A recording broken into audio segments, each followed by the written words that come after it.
Christian Metz, a prominent figure in screen theory, presents a psychoanalytic perspective on the relationship between film and the spectator.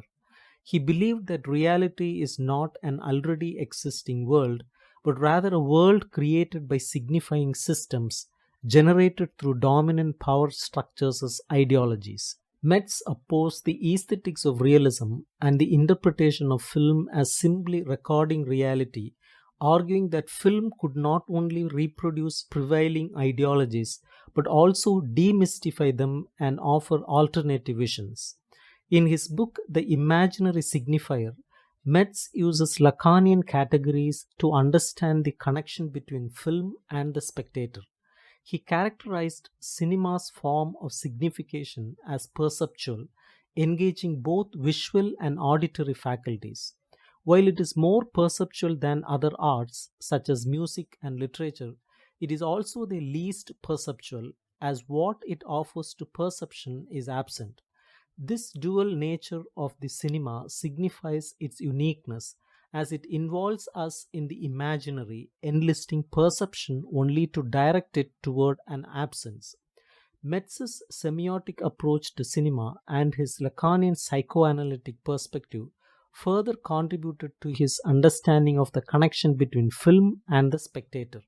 He argued that the cinematic institution is its mental machinery, regulating the psychology of its spectators.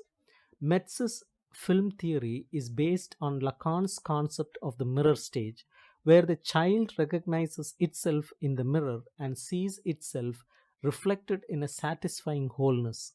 He suggests that film is like the mirror, but with an essential difference.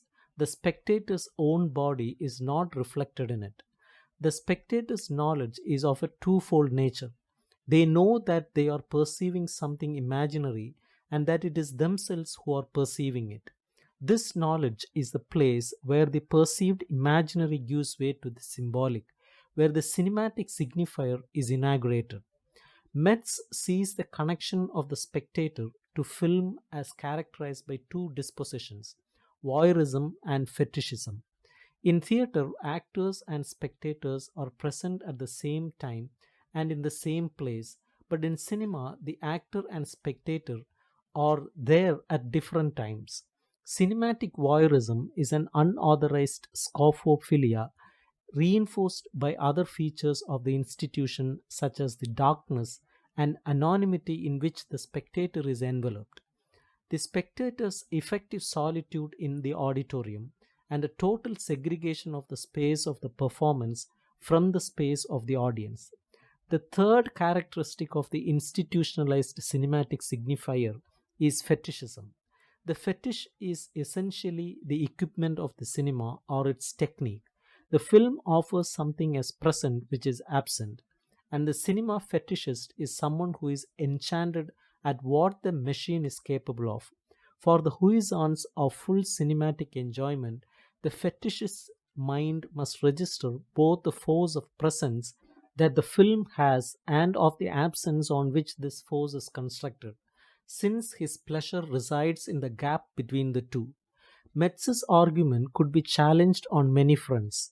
Its account of mirror identification seems more dependent on Kant than Lacan, and while it is probably a good thing, it does not adequately explain the transition from imaginal to symbolic perception as formulated by Lacan or apply Lacan's theory.